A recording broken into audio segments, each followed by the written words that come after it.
અમે કોઈ પણ જગ્યાએ જઈ નેતા હોય કે બિલ્ડર હોય કે કોઈ સમાજ હોય કે કોઈ ઉદ્યોગપતિ હોય એને આ પ્રોગ્રામ કરવા જઈએ એના 5 શબ્દ હારા બોલી જ ને અમે ધંધો કરી છે, પૈસા લીધા તો હારા શબ્દ બોલવા જ પડે. ખેડૂતોનો અવાજ દબાવવા માટે અમુક કલાકારોને આગળ કર્યા કે તમે જે ભાવ લ્યો છો સામાન્ય રીતે ડાયરાના એના 2 ગણા ભાવ આપવા. શરત અમારી માત્ર એટલી છે કે તમારે ગૌ માંસ નિકાસમાં જે સરકાર વિશ્વમાં 1, 2, 3 ક્રમે છે એ સરકાર વિરુદ્ધના ગીતો ગાવાના. કલાકારોના નિવેદન બાદ હવે કિસાન સંઘર્ષ સમિતિનું પણ ખુલ્લું આમંત્રણ.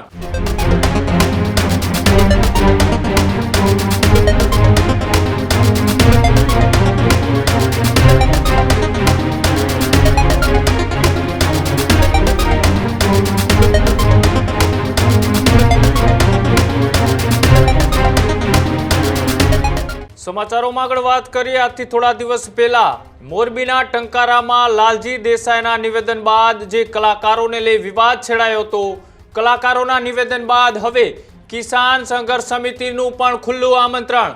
કલાકારોને ડાયરા કરવા માટે આમંત્રણ આપતો વિડીયો વાયરલ. ખેડૂત પુત્ર મયુરનો વિડીયો વાયરલ થયા બાદ ઇન્સ્ટાગ્રામ આઈડી છે તે બ્લોક.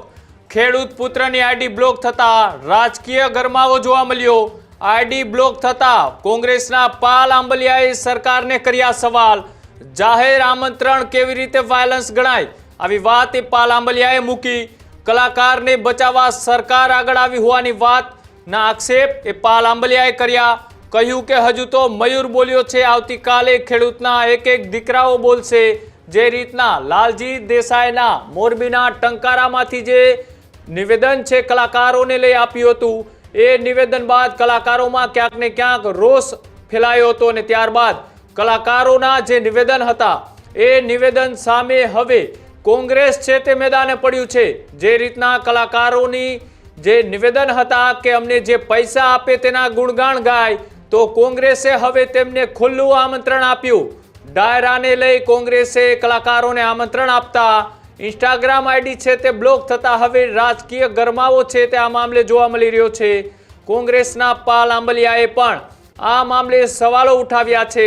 આખી જે ઘટનાક્રમ છે આ ઘટનાક્રમને આપણે જોવા જઈએ તો સૌથી પહેલા જ્યારે આ લાલજી દેસાઈના વિવાદિત નિવેદનને લઈ જે વિવાદ છેડાયો હતો, એ વિવાદ બાદ એ લોક સાહિત્યકાર અને હાસ્ય કલાકાર એવા હકાભા ગઢવીએ શું કહ્યું હતું અને ત્યારબાદ જે વ્યક્તિએ તેમને ખુલ્લો આમંત્રણ આપતા ઇન્સ્ટાગ્રામ ઉપર એક વિડીયો છે તે પોસ્ટ કર્યો હતો અને વિડીયો પોસ્ટ કર્યા બાદ તેમનું જે આઈડી છે તે બ્લોક થઈ જતા કોંગ્રેસના પાલ આંબલિયાએ શું પ્રહારો કર્યા, આવો ત્રણેય વસ્તુઓ જોઈએ. અને એમને પૈસા આપે, અમે પરફોર્મન્સ આપીએ છીએ. અમે કોઈ પણ જગ્યાએ જઈ નેતા હોય કે બિલ્ડર હોય કે કોઈ સમાજ હોય કે કોઈ ઉદ્યોગપતિ હોય એને આ પ્રોગ્રામ કરવા જઈએ એના 5 શબ્દ હારા બોલી જ ને અમે ધંધો કરી છે, પૈસા લીધા તો હારા શબ્દ બોલવા જ પડે. પહેલા 5 શબ્દ હારા બોલી પછી અમારો પ્રોગ્રામ ચાલુ કરીએ અમે, તો અમારે કરવું જ પડે એમ. ખેડૂતની ઓળખાણ એટલે એની જમીન જ તેની ઓળખાણ છે. એ જમીન ઉપર ખેડૂતને પકડીને ઢસડીને જેલમાં નાખીને ખેડૂતની છાતી ઉપર થાંભલા લગાવવામાં આવી રહ્યા હતા ને, ત્યારે ખેડૂતના ઘા ઉપર મરચું લગાડવાનું કામ એક કલાકારે કર્યું હતું. ખેડૂત દુઃખના આંસુથી રડી રહ્યો હતો, પીડામાં હતો ને, ત્યારે ખેડૂતને રડાવનાર અને પીડા આપનાર એ ઉદ્યોગપતિ માટે જાહેર મંચથી ગીત ગાઈ રહ્યો હતો. તો તેના વિરુદ્ધમાં લાલજી દેસાઈને એક ભૂલથી એક શબ્દ બોલે ગયો. ત્યાં તો અમુક કલાકારો ઉઠતો તીર લેવા આવી ગયા. મોરબીમાં ગુજરાત કિસાન સંઘર્ષ સમિતિ દ્વારા 500 થી 1000 ટ્રેક્ટરની મહાકાય ઐતિહાસિક રેલી કરી, તો એ જોઈને સરકારને રેલો આવ્યો. એટલે તેણે ખેડૂત આગેવાનોનો અવાજ દબાવવા, ખેડૂતોનો અવાજ દબાવવા માટે અમુક કલાકારોને આગળ કર્યા. અમુક કલાકારો એ ખેડૂત આગેવાન પાછળ પડી ગયા. અમુક કલાકારો કહેવા લાગ્યા કે અમને જે પૈસા આપે અમે એના ગીત ગાવી.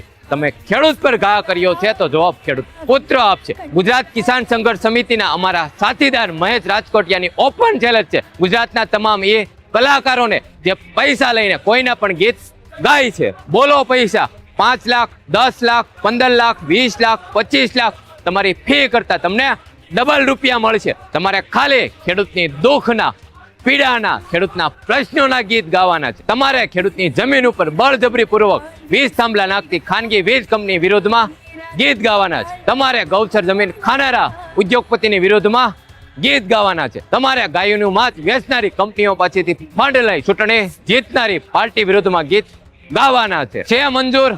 તો આપો તારીખ, બોલો તમારા રૂપિયા અને આવો મોરબીમાં. ઓપન ચેલેન્જ છે એ અમુક કલાકારોને જે પૈસા માટે કોઈના પણ ક્યારે પણ ગીત ગાય છે.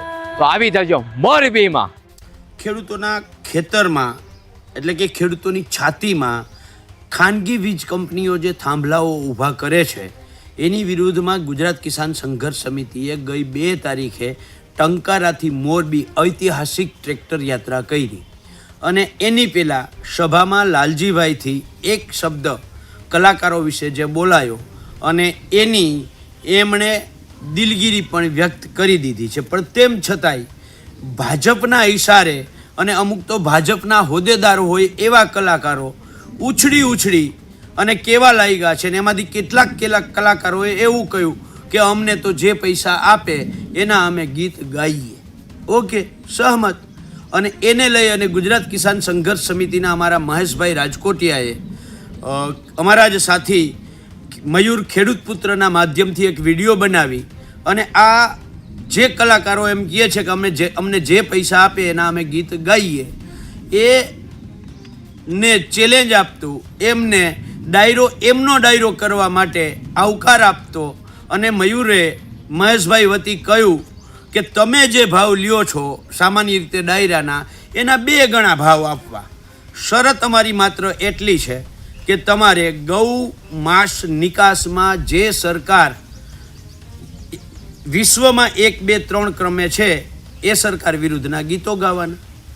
જે સરકારે ગૌચરો ખાનગી કંપનીઓને આપી દીધા છે અને ખાનગી કંપનીઓએ હજમ કર્યા છે એ સરકાર વિરુદ્ધ અને એ કંપનીઓ વિરુદ્ધના તમારે ગીતો ગાવાના છે.